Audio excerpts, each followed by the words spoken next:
Hello there and welcome back to my channel. If you are a teacher starting school soon and you have yet to plan the first week of school, this video is for you. Planning the first week is very different than planning a typical week of school because your schedule is off, you have to teach routines and procedures, and most likely you aren't teaching academic content yet. So in this video, I'm going to walk you through how to plan your first week of school in 3 easy steps. Since the first week of school is so different, the best way I have found to plan it is by creating a schedule for each day. That way you can see where the time gaps are and fill them in. Now, I'm gonna model what this would look like in a lesson planner. Personally, I'm using my digital planner, which if you are interested, I will have it linked in the description box for you. I am using the Google Slides version, but we also have it available as a PDF format, which you can use on a tablet with an annotation app such as GoodNotes. But regardless of the planner you are using, even if it's a paper planner, the first thing we want to do is navigate to the weekly page that we're going to use to plan out the first week. So within my digital teacher planner, all of these tabs are linked. So let's just say that my first week of school is in August and first day is going to be on August 21st. Now, this is just a digital sticker. It's an image that I have inserted into the planner. But to navigate to that week, I'm going to click over here on the side, and now I have this weekly view. In order to make the editing just a little bit easier, I'm going to go into full screen mode on Google Slides. So if you don't know this hack, within Google Slides, if you go to View, and then click full screen down at the bottom, it will get rid of that edit toolbar. Now, if you need it back at any time, just click escape and it will pop back up. But it's a great way to kind of make the screen a little bit bigger as you're editing the slides. Now, you will notice I have also placed that digital sticker here on the first day of school, and I could place other stickers to mark things like staff meetings or other events going on, just to show you what that would look like. I'm gonna actually copy and then paste that same digital sticker, and I'm just gonna move it over to Tuesday. I'm gonna right click on it, come down to replace image, and then if these images were in my Google Drive, I could select Drive, but I'm gonna choose Upload from Computer. Here is that folder of digital stickers, and let's say I'm gonna put all of my meetings in gray. I'm gonna go to gray, and then let's say I have a staff meeting on Tuesday, I can put that there. Here is staff meeting, I'm gonna click open, and it will replace that image with the new sticker, which is great. That way you don't have to resize it. It's a much faster way. So I'm gonna get all of those meetings in place. Now I am ready to start planning the time that I will have students. The first thing I'm gonna put in my planner is going to be my master schedule times, or another way to think of this would be the times that are out of my control. Try Control P. So for example, when my students arrive, when I need to take them to their specials classes, such as art or music, when they're going to lunch, when they're going to recess, and when they're being dismissed. So these are gonna kind of create my boundaries, if you will. Now, within the first week of school, I really like to think about it as a timeline. So I want to plan out by time rather than by subject area, which I would do later on in the school year. I'll show you an example of what that would look like at the end. But I'm gonna click within Monday, I'm gonna hit enter so that I have a little bit of space between that sticker and where I start typing. Let's say student arrival is from 8 o'clock to 8:30. And I'm just gonna put arrival. And then I'm probably gonna be bolding the times just to kind of separate it from the rest of the text. Let's say that student dismissal is from 2:30 to 3 o'clock, dismissal. And once again, I will bold that. Now I can fill in those other times such as lunch, recess, and specials. So let's say that we have special from 9:15 to 10:15, that's gonna be art. And I know most of you are like, I don't get an hour for art or music. I'm just using it as an example. So don't come for me. Then let's say, just for keeping it easy, 12 o'clock to 12:30 is lunch. I never had 30 minutes for lunch. My students typically had 25. And then we'll say recess is right after. So 12:30 to 1 o'clock will be recess. Again, I'm gonna bold each of these. And since those are going to remain the same each day of the week, I'm just gonna copy and paste that onto each of the days. And that's why I love digital planning. It is so much faster. So within this box, I'm gonna use my keyboard shortcut Command A, or if you are using a PC, Control A. That's gonna select all of the text. Then I'm going to copy it, so Command C or Control C on a PC. And then I'm gonna click and drag to highlight all 4 of those columns, and I'm going to paste it. So Command V or Control V, and now it has placed it on each day of the week. And just to show you, maybe I don't have planning time on Friday, I'm gonna delete that one, okay? I know not everyone has planning time every day, so as an example, I will delete that from Friday. And then let's change these. So music, we'll do PE, and media. The next thing I'm gonna do is block off any special events that I know are scheduled for the first week of school. So think fire drills, if you know about them in advance. Maybe you do the first week, but after that you never know about them. If you do know about them, put them within your schedule. It could be assemblies, or maybe the principal is coming to visit your class, or you're having your first guidance lesson. Any of those events that you know about in advance, we're gonna go ahead and work them into these schedules. So let's say on the first day of school, we're having a fire drill. I know that's kind of a scary thought, but go with me on this. Ryan started the fire! So let's say that fire drill is gonna be 2 o'clock to 2:15. We're gonna put that here. Fire drill, I'm gonna bold that time. Let's say on Tuesday, there's like a school-wide assembly from 1:15 to 2. Let's say on Wednesday, maybe in the afternoon, the principal's coming to visit. So 1:45 to 2:15, principal visit. Let's say Thursday morning from like 10:30 to 11 o'clock, we have guidance for the first time. I'm not liking that the word guidance is going onto a separate line. I know the word visit went on a separate line, but principal was on the first line. So what I'm gonna do is highlight all of those columns, and I'm just gonna reduce the font size. So I'm gonna click Escape to bring that edit toolbar back, and let's make it size 10. Yeah, that looks better. Okay, we're gonna go back into full screen mode. This is just a me problem. You know, you're probably thinking I'm crazy. It's fine. And then let's say on Friday, because I don't have any specials, maybe if we're departmentalized, my team teachers and I are gonna switch classes for the first time. And maybe that will be block 1 from 9 to 10, block 1, and then 10 to 11 will be block 2. Just as examples.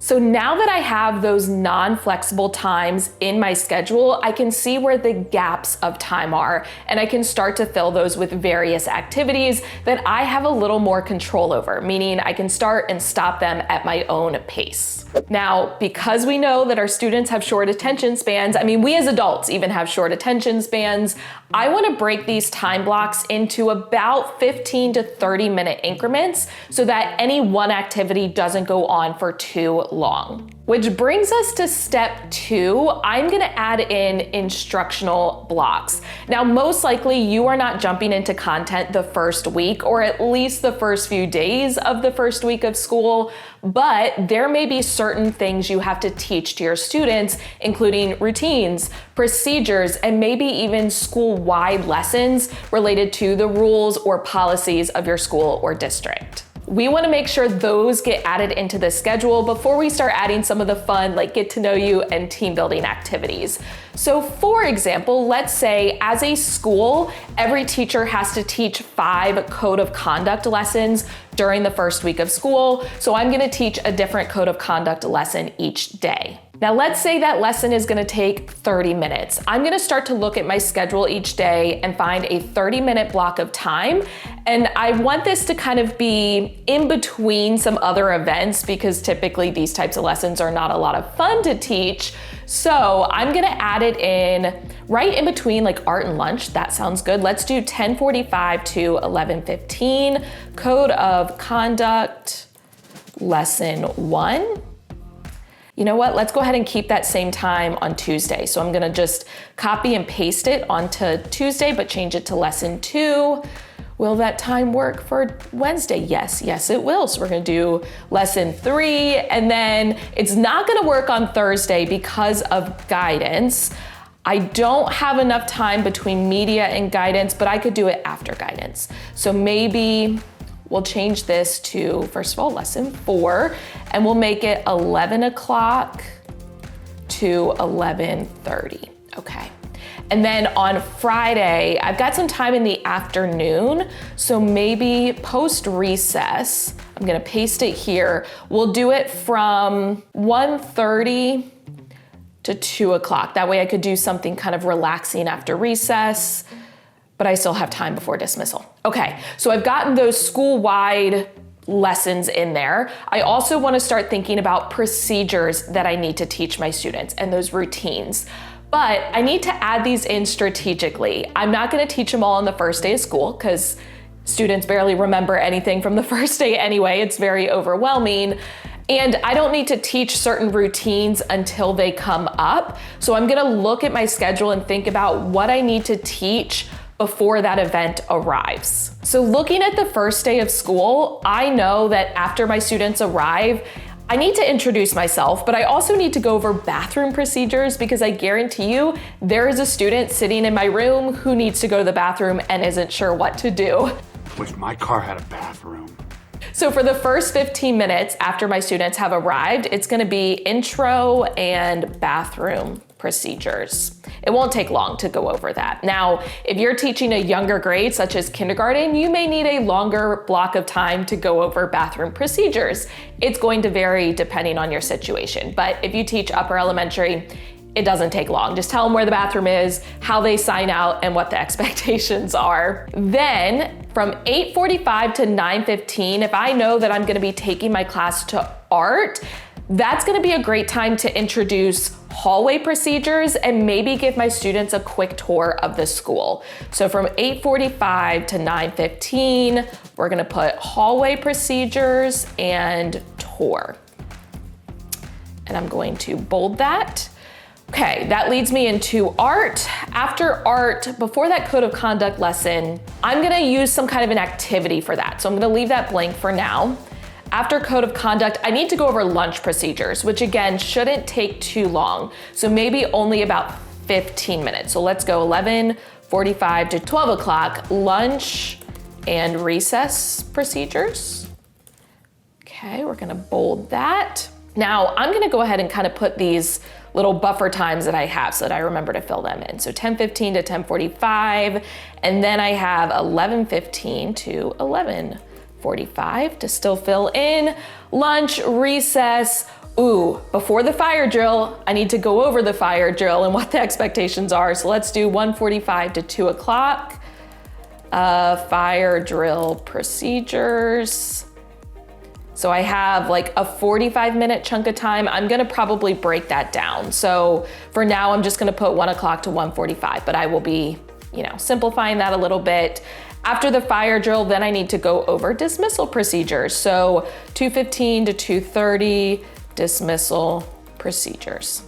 Okay, so now my first day is done minus those little chunks that I have to fill in. Looking at Tuesday, maybe I need to teach assembly procedures. So in between recess and the assembly, we're gonna go over assembly procedures. And I'm probably gonna give my students another tour of the school because the first one is probably a blur.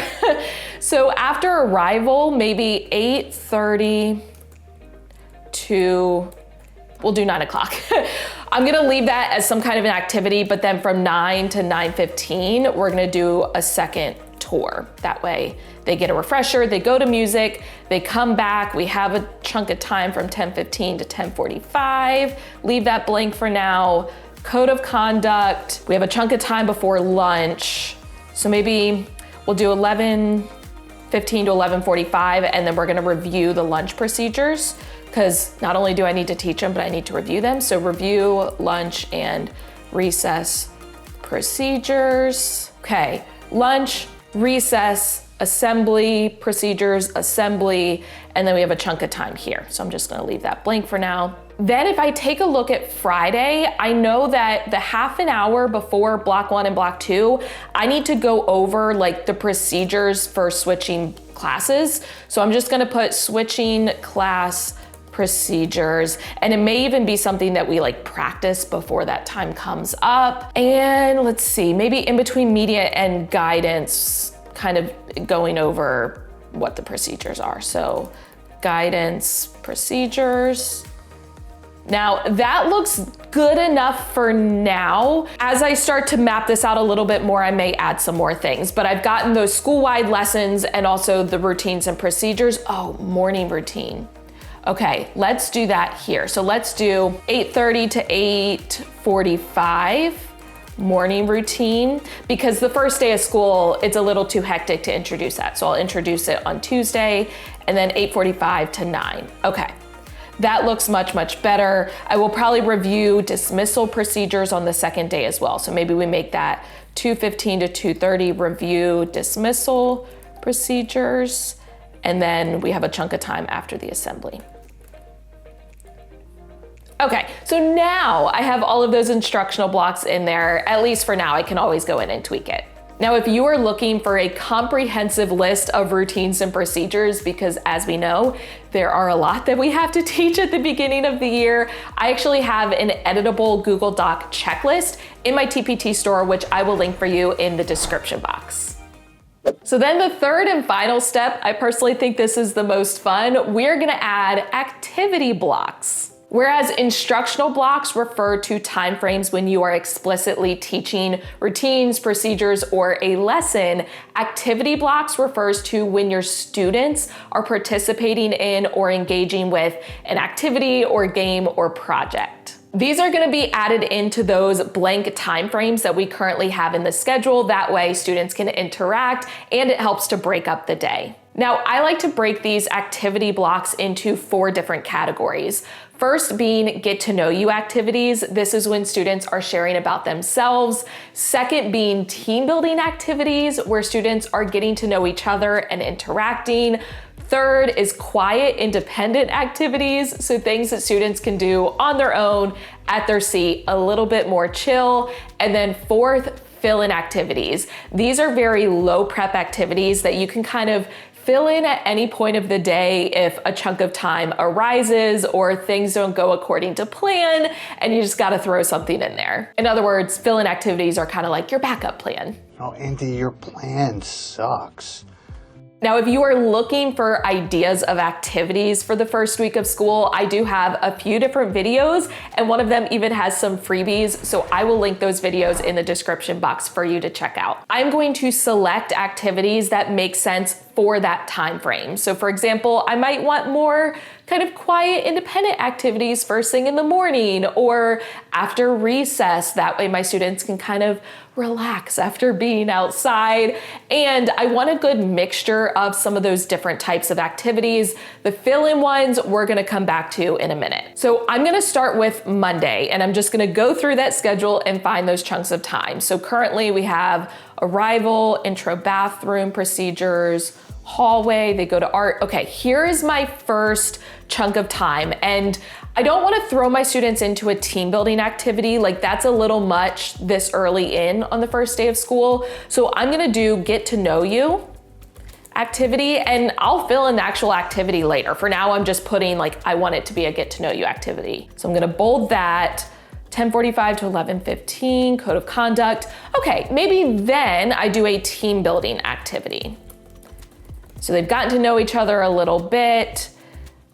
We've got lunch, recess. Okay, now I have a 45-minute chunk of time. So I'm gonna break this up a little bit. Maybe 1 to 1:30, I'm gonna do just like a read aloud, nice and chill. And then 1:15 to 1:45 might be just kind of a quiet, independent activity. And that might be some kind of a get to know you activity, but I just know that I want it to be something they can do, you know, at their seat, chillax, after recess and before the fire drill. And then that finishes me out for the first day. So moving on to Tuesday, after I go over that morning routine, I have just a short 15-minute chunk of time. So maybe we're gonna do a quick team building activity. Then we have the tour, music. Now we have a 30-minute chunk of time. So maybe this will be another get to know you activity. Then we have code of conduct. Then we have a half an hour before we have to start getting ready for lunch. So maybe that will be another team building activity. Then we have lunch and recess, assembly procedures. They go to the assembly. 15 minutes before the end of the day, we're just gonna do a read aloud because they're gonna be a little crazy during that time. And day 2 is now done. Looking at Wednesday, I've got about 45 minutes in the morning. So maybe we're gonna start with a get to know you activity. And then we're gonna do like a quick team building. Once again, 9 o'clock to 9:15, team building. I can bold each of those. Okay, PE, come back, half an hour. Let's go 10:15 to 10:45, a quiet, after PE, quiet independent activity. Then we have code of conduct. And then I wanna do something fun before lunch. So maybe 11:15 to 11:45 is going to be a team building activity. And then we will do 11:45 to 12 o'clock. We'll do like a get to know you. Could be a real quick, like 4 corners type of activity. Get those bolded. Okay, lunch, recess. And then after recess, let's do a read aloud. So 1 o'clock to 1:15, read aloud. And then they're gonna do like a quiet independent activity before the principal comes. That sounds great.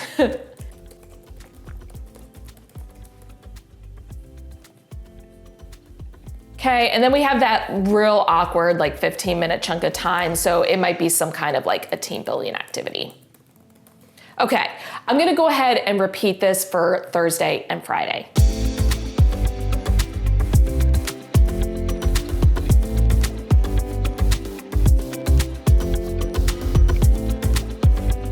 So now I've gone through the entire week and I've mapped out my schedule of what I'm planning to do during each chunk of time. Now I can go in and start to solidify some of those activities. So if I come across a great get to know you activity or a great team building exercise, I can fill in the title of that. For example, on the first day of school, one of my favorite team building activities is called Saving Fred. That is in one of the videos that I mentioned. It's linked in the description box for you. But maybe during that 11:15 to 11:45 time, I'm gonna take the text team building activity and replace it with Saving Fred. That way I know exactly what I am doing during that time, and I'm gonna repeat that process for each of those different activities. Now, I mentioned it's good to have a set of fill-in activities that are very low prep. You can pull them out at any time. Rather than putting those within my schedule, I'm gonna make a separate list. That way, if and when a time block comes up that I need to fill in, I can just reference that list. So over here on the side in this digital planner, we have these kind of extra sections. I'm gonna use one for fill in activities, and I'm gonna go ahead and change the font. So let me get my toolbar back. The font for the planner headings is Oswald, so I'm gonna select Oswald, and it's just the normal one, and we're gonna make it a little bit bigger. We'll go size 13. And I want to bullet these. So I'm gonna put in bullets, but I'm going to kind of change the formatting of them so that it takes up a little bit less space. Okay. I also want to make it a square bullet just because I really like the square ones. All right, that looks good. Now I can go back into full screen mode. So some of my favorite fill-in activities, one is called longest paper chain. Essentially, you give each group one piece of paper, a pair of scissors, and a glue stick. And it's like a STEM activity. They have to make the longest paper chain possible, and they're competing against the other groups. 4 corners is a great option. You don't need any prep for that. If you don't know how to play 4 corners, you can Google it. I could do like a snowball fight. That's super easy. Each student just needs a piece of paper. They can write facts about themselves without putting their name on it, crumple it up, throw it around the room, have a snowball fight, pick up the paper, and they have to figure out who it belongs to. Another great option is directed drawings, because that's something I can pull up a YouTube video for. It's nice and quiet for them, and it doesn't require prep.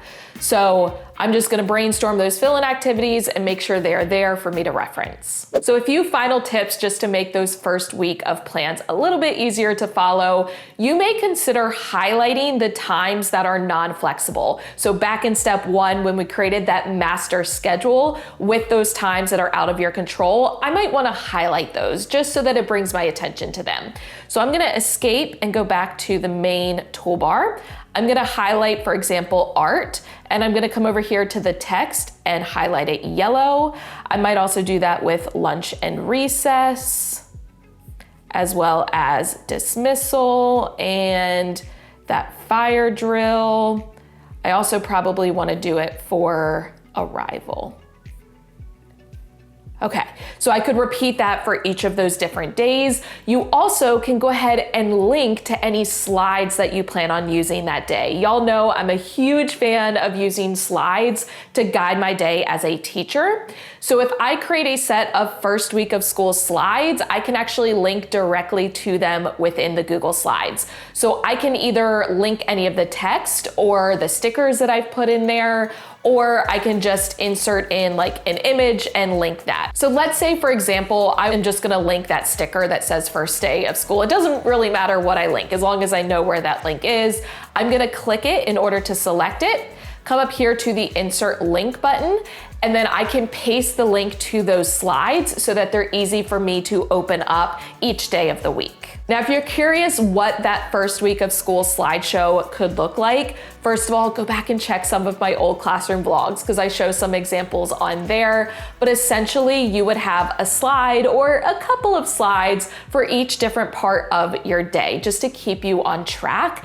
If you are interested in templates for your slides, I do have a set of ready-made Google Slides templates that are fully editable, so you can change the background color, all of the text. They also have timers that you can use. I will have that linked for you in the description box. But if you want me to create an entire video on creating first week of school slides, leave a comment down below and let me know. Now, one final thing, I mentioned earlier that the first week of school looks very different than other weeks of school when it comes to planning. So just to show you what this might look like for other weeks of the year, we're gonna navigate to November. And let's say this week right here, the week of the 12th, this might be what my lesson planner looks like for an average week, where I'm listing out the different subjects and what lesson I am teaching. And again, that would be something that I could link to. So I could link to the slides I'm gonna use to teach that. So I'm not writing out in-depth plans. I'm just giving an idea of what I am teaching that day. But this digital planner, if you are interested, will be linked in the description box. I also have a tutorial video on how to use the Google Slides digital teacher planner, which I will also link down below. But that is it. That is how you can plan your first week of school in 3 easy steps. I know it is time consuming, but I think breaking your schedule down by time, filling in those master schedule times, those instructional blocks, and then those activity blocks makes it very simple as an approach. If this video was helpful for you, please give it a thumbs up, hit the subscribe button and notification bell so you do not miss any future videos. All of the links you need will be in the description box. As always, thank you for watching. I love you so much. Don't forget to put your positive pants on, and I will catch you in the next one.